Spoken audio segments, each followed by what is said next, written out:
that.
Back live at Long Beach City College. My name is Sean Quinn.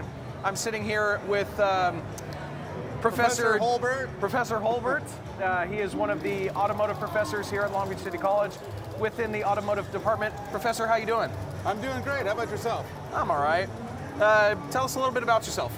So I'm actually new to Long Beach City College. This is my first year as a full-timer. I actually started as an adjunct last year in the fall.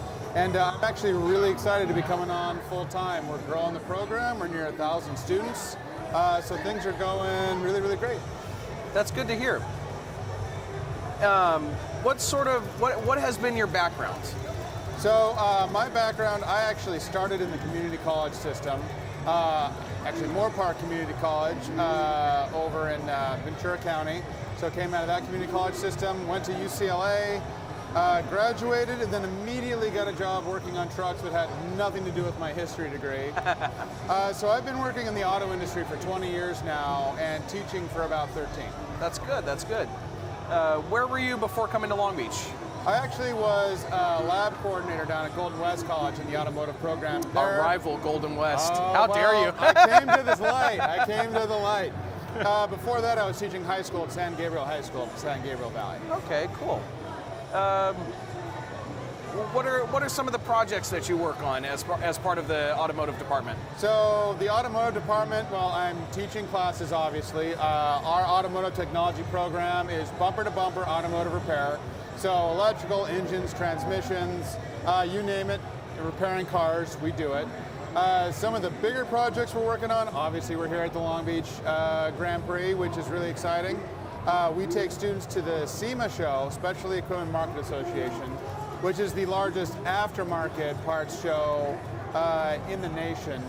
At one point, the world, SEMA China is the largest in the world now. So we get to take students there. We get to take students to places like this where we get to expose them to career opportunities, jobs with different companies. Do you have students here with you today? Oh, absolutely. They're all over the place. They're around here somewhere. I can And point them where out. is SEMA located? That's a big show in Las Vegas. So that's Las Vegas Convention Center.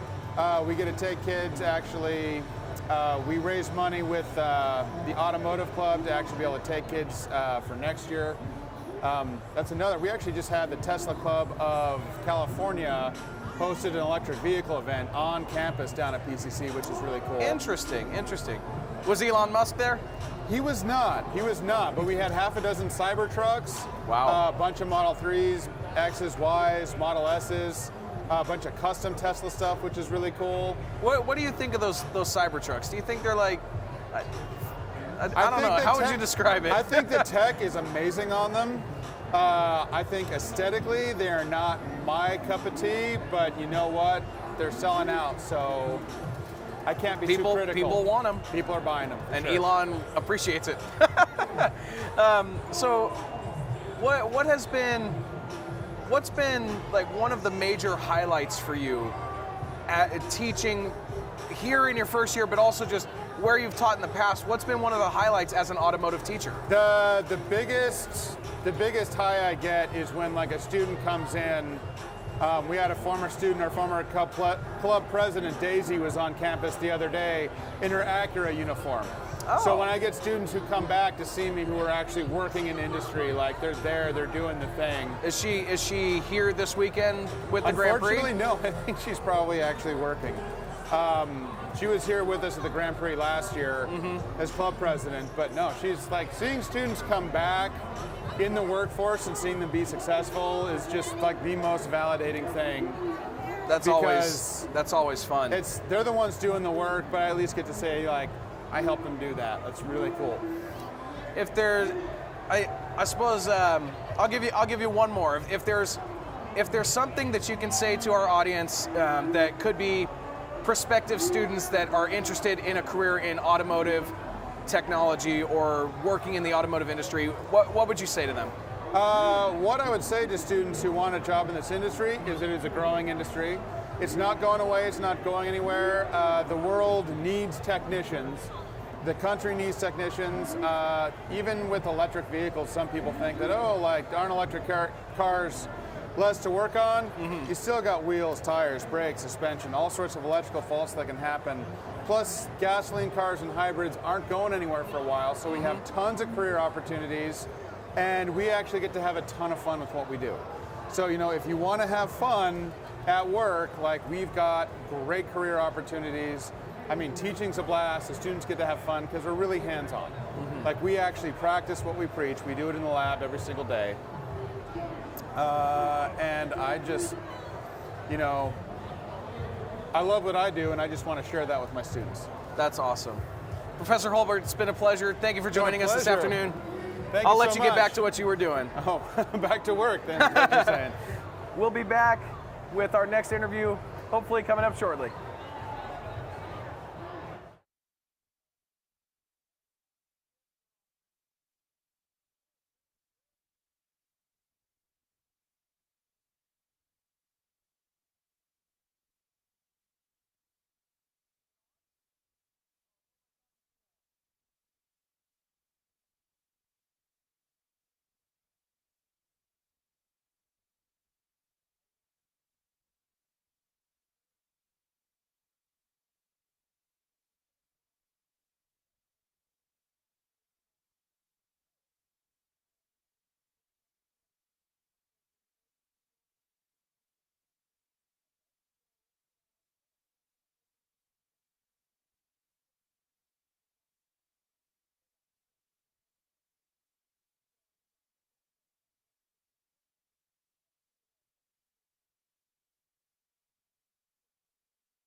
that's why I'm also trying to shake off the nerves a little bit.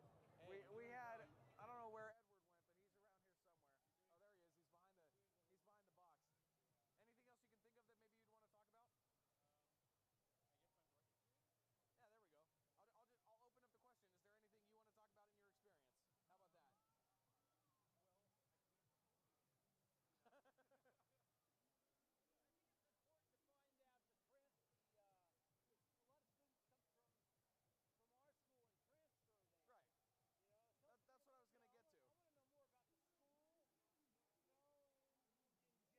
Can he ask me a question? Okay. All right. We're good to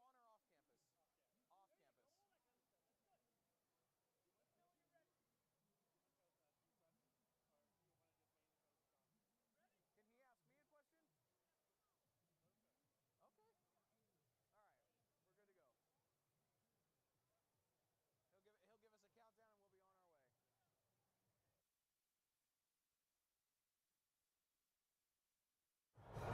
way. All right, it is time for our next interview with the CTE program.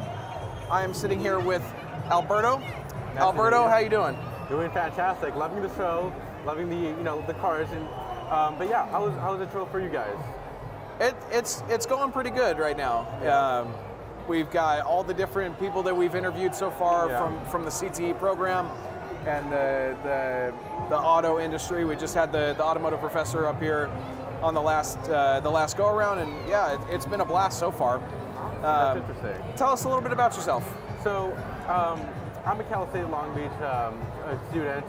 I'm definitely going for like digital marketing, PR, something like in that specific industry. I studied at Golden West College for about 2 years. Was doing business, financial business, then moved my way up to Cal State Long Beach. Did you, when you were at Golden West, did you do 2 years on a transfer program? Yes, Okay. How did, for students of ours, myself being one of them on a transfer program, what can you transferred from Golden West to Cal State Long Beach once you got your AA. What can myself and our viewers who are also transfer students, what can they expect when they begin that transfer process to a 4-year university? So the process is not easy at all. It's a lot of steps required for it. And what I would highly suggest for the viewers would be take your time. Don't stress on the small stuff. You have the potential to achieve that Cal State Long Beach either tuition or financial aid, whatever you're looking for to transfer. There's lots and lots of resources that they offer you and special opportunities, especially for career advancement. But there's a lot of different. That's a really broad question, but what specifically were you interested in? Well, we're broadcasting with the radio television program. I don't know specifically if if Cal State Long Beach has a program around like broadcasting. I know they had. I want to say they have sports journalism. Yes, they do. But I'm not sure if they have a designated broadcast program. I don't know if you saw that or. No. I mainly went to Cal State Long Beach for digital marketing, for a digital marketing career. I see you're wearing a McLaren vest. Yeah. Are you representing McLaren today, or no. what are you doing for them? So I was just invited by Acura to present here, to be part of the show. My company normally, we do like digital marketing services because that's what I'm majoring in. Right. But no affiliation with anything. Just a big McLaren fan. Okay.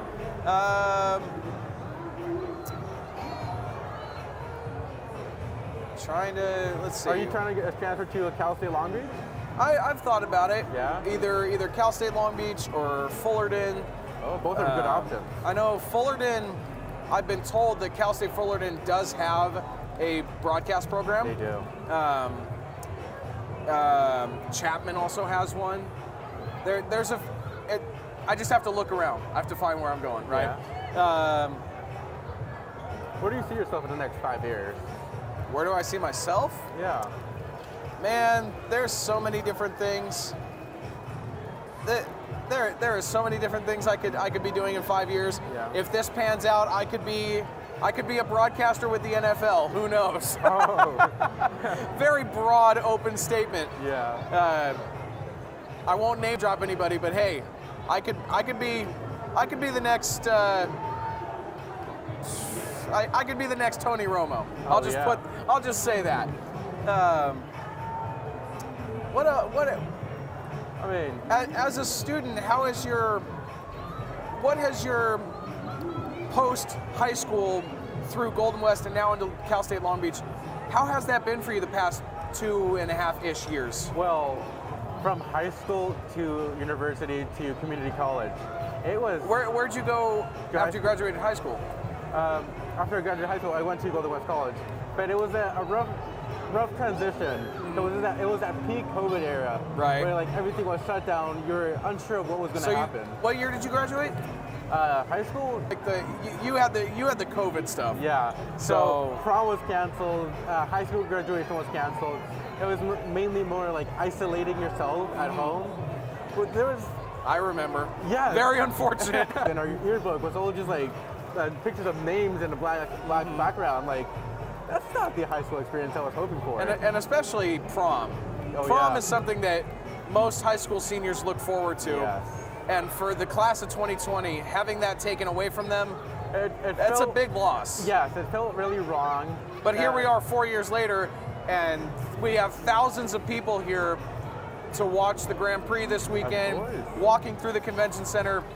Some have masks on still, I don't blame them, but a majority of people aren't wearing masks, which is great. Yeah. We're finally, we've been this way for the past year and a half or so, where we're finally starting to get back into like A pre-COVID era. yeah. Yeah. We're starting to return to that time frame where everyone's being social again and we're mingling. Yeah. So that's So great. What got you into this program at Long Beach? What City? was it? Sorry. How did you get into It's this hard to program? hear with the music. There's Yeah. loud music. No worries. So, I want to know about yourself. Like, how did you get into this program? What sort of like influenced you to go into this broad market? How did I get into the program? Well, I've always had a love for sports. Yeah. And people have told me, friends and family have mentioned that that I have a voice for broadcasting and radio. Yeah. At first, when I started at the college, I was actually a theater major because I've always had a little bit of a heart for theater as well. So I started out there, and that didn't really go the way I wanted it to. Yeah. And that's when people were saying, well, if theater's not really going where you want it, maybe try looking into sports broadcasting because you have such an extensive knowledge. I could sit down and talk to someone about baseball, football, hockey. I know so much about it that I could talk about it. Yeah. So I looked into it, and Long Beach City had the sports broadcasting designated program under the radio television name. So I was like, you know what? I'm going to transfer. So I How many years do transferred. you have currently with Long Beach City? So far, this is now my third year. Oh. I was in the theater program for 2, and now I'm on a new 2-year path for sports broadcasting with the hope of graduating next spring. Oh. I hope. If all goes well, next spring. And then I can look forward to college and everything. Well, this is college. I can look forward to Well, yeah. to university. And I'm assuming here, but you're looking to go into like Cal State Long Beach, correct? More than likely. More than likely. But if I can find a college, if I can find a university that has a specific 4-year program that's related to broadcasting, I'll probably look there. Yeah. Just to keep it going, right? Well, in that aspect, actually, there's so many internships, there's so many companies that are looking for career paths for Oh, yeah. like college students. For example, I know Fox News has internship programs, a future in media broadcasting. Definitely something I can look forward to. Yeah. One last thing I could probably ask is, what do you asked me the question, Yeah. so I'll throw it back at you. Yeah. Where do you see yourself throughout the next 4 years at Cal State Long Beach, and then going forward, where do you find yourself? What do you think you're Where going to do be I doing? Find myself. That's a good question. Thank you for asking that. So I see myself, achieving that like American dream, getting your bachelor's, getting your associates. finishing college mainly is like what I see myself. In It's the next not 4 to cheap 5 anymore years. either. Oh no, no, it's not cheap. Cost No of living- college is cheap anymore. The cost of living in California itself is skyrocketed. Right. Absolutely. You know, getting a good hands-on experience on marketing and sales. And I mean, I've already had that somewhat slight experience, but I definitely want to dive in, deeper with like major companies. Absolutely. I know that Pepsi is also looking for marketers in their Texas area. So I see myself, expanding my knowledge. That's mainly Right. what I'm looking for. Expansion of marketing knowledge, PR, and everything of the sorts. How's the workload been so far? Workload. Oh, it's getting there. All your classes and homework and everything. Well, I try to make time for everything. What can I look forward to when I go to a 4-year university? What can I look forward to in terms of a workload as a student? So, I wouldn't really consider it a workload. It's more like a passion for me. But actually, everyone is different, obviously. But the workload is like classes after classes. You have like essays to fill out depending on what curriculum you're into. But for PR and marketing aspect, it's more like my hands-on training. It's like there's no manual for it, obviously. Right. But you need to go with the flow and understand what are you trying to learn in digital marketing, PR. So the workload in Cal State, it's above average. It's above average. Above average. Okay, well, I can look forward to it, and everyone Yeah. else can look forward to it. Yeah. Alberto, it's been a pleasure talking. Thanks you for coming having over me. and taking the time out of your day to come talk to us. No worries. Thank you. All right. We'll be back with our next interview.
we're back here at the Long Beach Convention Center. Sean is gone for the day, so I have the honor to talk to our last interview for today, Mr. Tim Shoemaker, who is with Long Beach City College, the professor in metal fabrication. Is that correct? Pardon? In the metal fabrication. I teach in metal fabrication and welding. Okay, perfect. Thank you for coming on. So tell us a little bit more about your profession. So you've been a professor here for how long? I worked 30 years in construction as a union sheet metal worker. I retired from that in 2002. I worked as a welding inspector for a few years and a building inspector, and I've been at the college for, this is finishing up my 19th year. So how's the CTE program at Long Beach City College? How big of a success has been in the last few years? Actually, our enrollment has really grown in the welding program. The welding program was reinstated in 2018 or 17, and our number's been growing. I think a few years ago, before COVID, we had maybe 250 students. I think this semester we're up to 500 students. The metal fabrication program is right next door in the same building, and we're probably up to about 150 students, 200 students now. Now you talk about the enrollment between back then, pre-pandemic, then COVID pandemic. How's the numbers been since everything reopened 3 years ago? Our enrollment's growing. We've had a lot of help from our dean through marketing. More people in the community know we exist now, so we've been attracting more students. We're doing a lot of outreach with high schools, events like this, and it's really just letting people know what we have to offer. We surprise a lot of parents and young high school students when they actually walk into our shop and they go, wow, we didn't know this existed. And how has welding developed over the last few years as far as welding goes? I'm sorry, I didn't hear that. How's the welding has been developed over the last few years? Well, we've added more classes, we've added more instructors. With any of the trade programs, whether it's electrical program or automotive, you have to keep up with the times. Technology is always changing. So I'm almost 72 and I'm still going to classes. I have to keep up with the technology because we got to bring the latest technology to the students. So we're bringing in robotics, new welding processes, new fabrication equipment, trying to keep up with the times and reflect what's out in the industry. Now, did you get to see the robot spot that we had here earlier today? Yes. What do you think of that? I think he's. Well, what's nice about Spot, you don't have to feed him and you don't have to pick up after him. That's what Damon was actually saying to us earlier. There's the advantages of having a robo dog versus a real dog. Yeah. So when you see an invention like Spot, what does that mean for you, as far as the future, the next few years, how things are changing, technology-wise? Well, I've been going to trade shows for the last 20 years when I'm looking for new technologies to bring into the program. And the more I go to these shows, the more technology I see more robotics. So we got two programs at the college, the electrical program and the welding program, where we teach robotics. A lot of the welding students say, well, what do I need robotics for? But I don't want to be a programmer. Well, the best programmers for robotic welding are people who know how to weld. And that's sort of the future. So if you're going to be a welder, you're going to be looking at a robot down the road. So anything that involves a robot will do more with welding, or is welding can be involved in anything else differently besides building robots? Yes, new welding processes, new materials. Really, in some ways, the manual welding has grown, but what I learned at El Camino 50 years ago, I can teach that same techniques in the classroom today. But the machines that got more sophisticated, more digital, a lot more memory. Right now you can pre-program a welding machine for certain variables and parameters. Back in my day when I started, you didn't have that capability. So there's more technology built into the equipment now. But as far as the manual process goes, it's still a manual process. You still got to go in that booth and practice, practice, practice. It's sort of like golf. You just got to keep practicing. And how many classes are you teaching this semester? Right now, I'm sort of semi-retired. I'm teaching 2 classes in the fall, 2 classes in the spring. In the past, I've taught as many as 8 or 9 classes a year. What's been like your most biggest turnout, fall or spring? Fall's typically, in my experience, fall is usually, especially the kids coming right out of high school, I'll roll in the fall semester, and maybe some of them don't come back for spring. Yeah, they take time off. Yeah, but I would say right now, with I've seen the growth in the trades, both fall and spring are full. I mean, we're impacted right now. We got waiting lists at most of our classes. And now, do you offer these courses as well in the summertime as well, or is it just fall and spring only? No, we have a summer program right now. We have probably 8 or 10 welding classes we're offering over the summer. I think we have 4 or 5 metal fabrication classes. We also are having 2 one-week classes, a 1-week class in welding, a 1-week class in metal fab, and it's more geared towards high school students, where they can bring their the student could come in at 9 o'clock, stay there till 2:30. We'll feed them lunch, and we introduce them into welding, and we introduce them into metal fab. And we're running the classes back to back, so you could do metal fab the first week, come back a week later and do the welding class. I think the parents are going to love it because they can drop their kid off at 9, pick them up at 2:30. We feed them lunch, and they get some college experience. And is it available in the summer? They're going to be available this summer, and not only our program, but automotive, I think, is doing it. I think architecture's doing it, and electrical's doing it. And I think next summer, construction will be doing it. So we're going to try to keep marketing these 1-week classes, and mainly to get students from high school out to see what our program have to offer. Now, is there a cost fee for this program in the summer, or is it totally free for students? It's free. Free daycare, free lunch. So for them to sign up, where do they need to go? Do they need to go on our website, or how do they sign They up? have to go through the dual enrollment process. There is outreach at the school that'll help with that dual enrollment.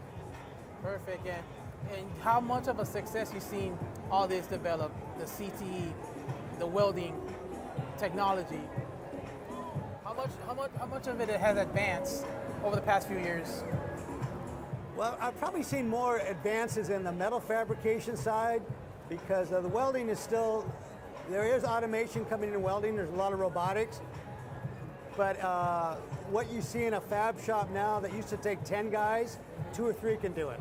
You have, when I first started in the trade, everything was manual layout. You lay out by hand. Now you can sit on a computer, program a laser cutter or a plasma cutter, and it'll cut out the parts for you. Before, you used to bend metal by hand. You'd have a brakeman that bent the metal by hand or with a machine. Now you can program the bend ahead of time, and the man just places the part in, and it will bend it to its shape. So that technology you see is changing more on the fabrication side, but there's quite a bit on the welding side too. You mentioned about technology. I know we have a welding machine right here. When I came in earlier, I got a chance to look at it. You see robotics, like we saw Spot. How much do you see machines or any type of robotic type is going to be taking, maybe, do you see them taking over jobs for humans in the near future? Is that a possibility? I get that asked all the time, and the way I try to explain it, if you go back in this country 150 years ago, 90% of the people lived on farms. Now 3% of the people feed the whole country. All those 90%, that big percentage of people that move to the city, there's other jobs. So as you eliminate jobs, you're creating jobs. Robotics is still going to create jobs, and it's going to give, I think, the human race more opportunities to expand our knowledge base. And as you expand your knowledge base, I think that increases job opportunities. Well, we know a couple of weeks ago, they raised the minimum wage for fast food workers at $20 per hour. There's been reports from different areas that these fast food companies are looking more into robotics, meaning like eliminate human cashiers, where you click a machine, put your order. And then I believe there's some certain restaurants that are now using robotics to cook their food. Do you see more of that coming in, like maybe in the next 5 to 10 years? I think so, yes. I think you're going to see that. I went to McDonald's 5 years ago where you go to a kiosk, that replaced somebody. And again, it's going to replace some jobs, but then other jobs are going to be created. And so what we have to do as educators is stay up to speed with technology, so that what we're teaching our students is how to live with that technology and be someone that can manage and program that technology. Well, the reason I bring that up is because I look at jobs in the past. So when you go to a parking garage, you pull a ticket out, you come out, there's an attendant, you pay the attendant and they let you out. You used to go to maybe theme parks, they used to have attendees right there, you pay them, you get tickets. Now, maybe 10, 15 years later, especially here in Long Beach, they used to have parking garages here on Pine. They had attendees at the front. Now it's just all automated. So is that like, are we kind of heading towards that new era, or is that new era already here? It's just a matter of not if, but when. I think it's a lot like the Industrial Revolution that happened in the 1850s, where a lot of people used to be, everything was made by one at a time. When Henry Ford came in with the assembly line, it went from building one car at a time to a mass production of cars. And by doing that, they produced a lot more automobiles and put a lot more people to work. So even though it was taking more labor, it still put more people, I mean, you see what I'm getting at? Yeah. If you think about it, just simple silverware that's made by machines used to be all handcrafted. You know, we don't need to handcraft anymore. Those craftsmen that built that silverware going back 300, 400 years ago, you don't see them much anymore. Those jobs have been eliminated, taken over by machines. But still in California, we see all this technology happening, and we got 5% unemployment. So a lot of people are still working, and I don't think that's going to change. I mean, I used to work in retail before. Back in the day in retail, if you wanted something, you would go up to a counter and you just tell them what you want, they'll get it for you. Now you can go on the computer, you can order through Amazon, and even you can go on your phone and order a couple groceries from either Target or Rouse or even Smart Final, and then like, all they gotta do is go pick it up. Right. So I mean, it's showing that now the times have changed. Technology is really taking over more. I know during COVID they kind of introduced that type of stuff, but I mean, to me, I feel like that was going to come at some point. Even pandemic, no pandemic, you know, technology was going to start taking over. But I mean, it's interesting to see what's going to happen in the next few years about how this goes down. I think since the invention of the wheel and fire, work has gotten easier, and human beings using their intelligence have brought this. The wheel was new technology, right? How did it change the world? How did fire change the world? This technology is going to continue to happen. Humans are continue to adapt to it. And think of the stuff that I can look at my lifetime, what I did as a kid that I couldn't do then, but I can do now. Yes. I got a lot more things I can do now because the technology allows me to do it. In some ways, technology gives you a lot of freedom. Also, it can be a slave master. Sometimes you're a slave to our technology, right? As technology is a beautiful thing, but how many times are you upset with your computer because it crashed on you? You know? That was me all the time. Even when I had papers due the next day, I was almost done. I just couldn't finish it. I ended up getting back crazy because of it. So that's a very technology can be frustrating at times, but when you get it, it's great, you know. And I think our job as educators is introduce the students to these technology and make it so they can adapt to it and grow with it. I mean, I didn't grow up with computers. I got my first computer, I think the Mac came out in the mid-'80s. I was already 35 years old. That was my first computer. I had to adapt. I'm still adapting. I'm still trying to keep up with technology. My kids grew up with a computer in their crib. Different generation, right? But they adapt. We all adapt. Yeah, when I was born, my first computer in the 90s was the little Macintosh. Then it went from that to Apple, then to Microsoft, to the starter laptops, and now to these HD laptops like Windows 10. I remember Windows 95, 98, XP, I think 7 now. I think, what is it, like 10 or 11 now? So I mean, it's really changed, and yeah, computers changed too, even internet. I remember dial-up. Every time you get a Microsoft comes out with a new product, sometimes you got to relearn some new commands, right? Same thing with Apple, iPod, iPads, Yeah. Apple Macs. Got to get the latest one, even the iPhones. I mean, I remember in the 80s we didn't have cell phones, we had beepers. Pagers. And I hated them because I'd be driving down the freeway and I get a beep and I have to go find a payphone. Nobody knows what a payphone is anymore. No, they didn't even know, or they didn't even know what it looked like. But I'm happy we left the pager behind and went to the cell phones, the flip phones. Now we got the iPhones. And I think first it was like the antenna that you dial, hit the antenna, you hit send. Then it went to flip phones where you just flip up and dial. Then sidekicks, then tablets, or I don't know. I can't remember what was next. Then we went to Androids, and now we're like iPods and iPhones, and Galaxies, and all that. I remember seeing my first car phone. It was like on Get Smart, and I think he had a car phone.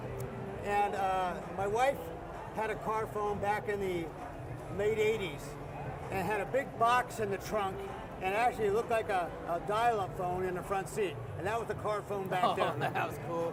But as technology has really advanced since then, right? Well, now there is car phones, but it's on your cell phone. Like you just program your Bluetooth on the car, and then you can dial out and drive and talk. So I mean, it just shows how much times have changed. Yeah, AI, I don't know much about AI. It sounds a little scary, but I have faith that we as human beings are going to adapt. As long as we play by the rules right, it's going to go As long by. as we play by the rules, yeah. Well, all technology can be abused. That's true, it's true. Tim, thanks for showing on. This is Tim again, Professor Metal Fabrication at Long Beach City College CTE Department. For more information on his classes or the department or the summer that's coming up, the programs, you can check us out at lbcc.edu. Tim, thank you for coming on. We really appreciate it. And when we come back, we'll wrap things up on this first day here at the Grand Prix. Stick around. And thank you for giving me this opportunity to talk about our programs. Of course.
and we're back here, and we have Carlos, who is a professor at Long Beach City College in the Construction Technology Department.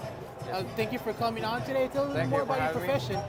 Well, yes, we have construction technology, and we offer a few classes. We have two full-time faculty, and we teach everything from like roofs to just framing, wood framing, steel stud framing, concrete, interiors, remodeling, blueprint reading. So it's I think it's coming up a lot more than before because I think we're introducing new classes pretty soon, and our enrollment's gonna get better. And you say you're a full-time professor. And how long have you been teaching as full-time? I've only been teaching for 2 years. 2 years? Yeah, so I'm pretty new, and so is the other full-timer. We're both pretty new, but I do have a long background in construction and in architecture, so I think I'm okay when it comes to at least knowing the content, not so much the teaching part of it, right? But And how long were you in construction? pretty much my whole life. So I grew up in construction. I have a few degrees in construction, like associate's degrees, and I have a bachelor's of architecture degree. And was that difficult for you to obtain, or was it pretty easy, knowing that you had that background? I think it came kind of easy to me. It was, I'm kind of happy it did, I think, because I know a lot of my fellow colleagues back in school, they really struggled. But especially with architecture, it's pretty intense. But I think maybe because I grew up around it, and the construction part, I understood how stuff was built, that the design part was also very easy, I think.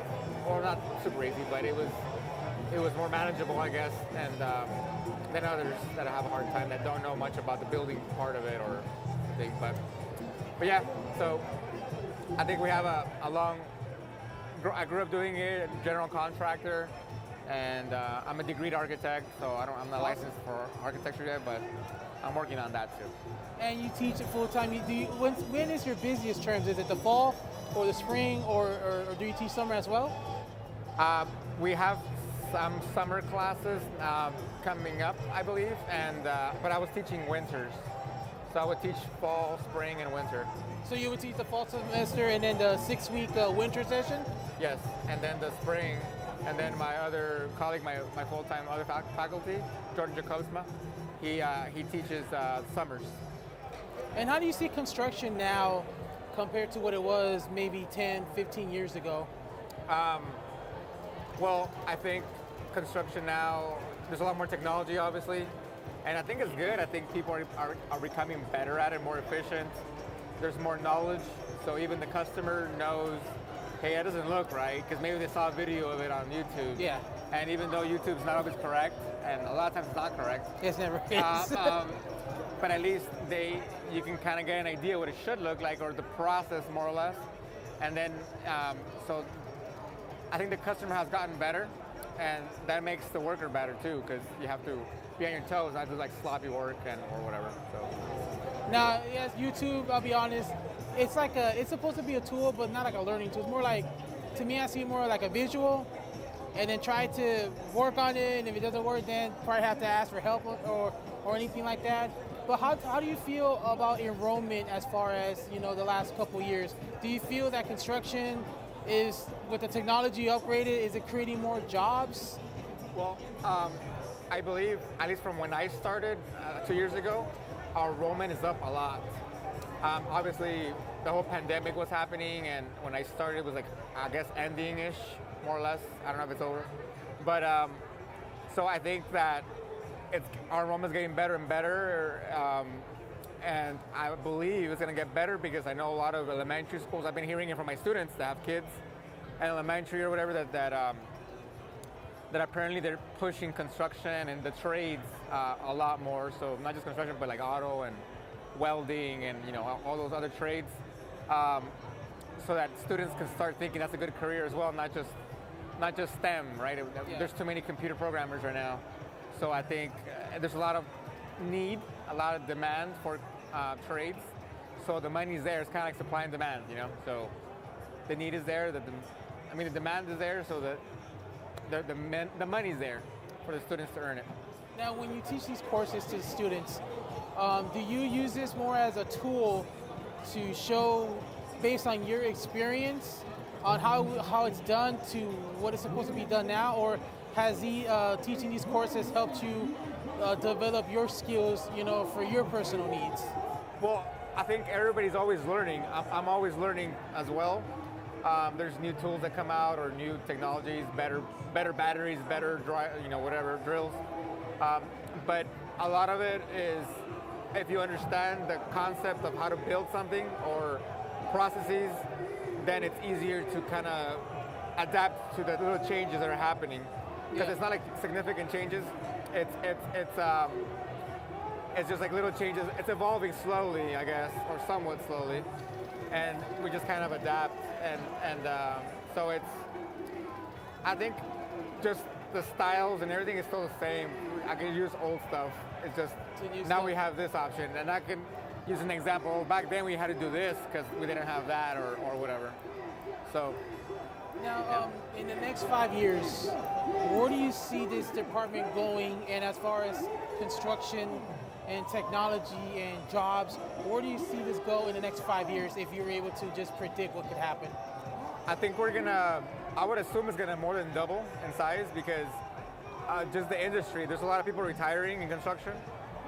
Some of the students bring me like fun facts, like they know. I have professional students that are working in the field, and they'll tell me that for every 7 contractors, we get 1 contractor. That 7 contractors that retire, we get 1 contractor.